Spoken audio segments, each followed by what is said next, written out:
Kasus pemerkosaan terhadap remaja 15 tahun di Parigi Motong, Sulawesi Tengah kian menuai keprihatinan banyak pihak. Pasalnya, 11 pelaku merupakan pria dewasa yang terdiri dari oknum guru, polisi, hingga kepala desa. Penggunaan pasal persetubuhan anak pun dirasa kurang untuk memberi jeratan hukum maksimal.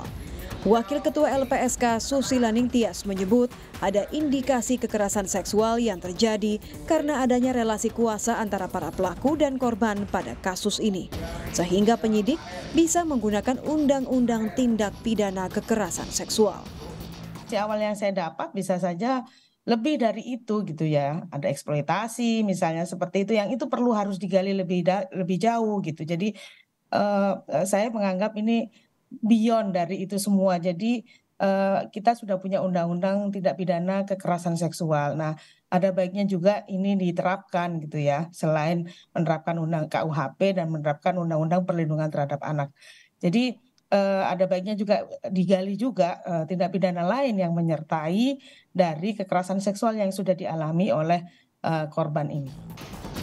Lembaga Pemerhati Perempuan dan Anak Save the Children mendorong penegak hukum untuk menangani kasus dengan berpihak pada korban anak, mengingat adanya pelanggaran dalam Undang-Undang Perlindungan Anak dalam kasus yang melibatkan 11 pelaku dewasa.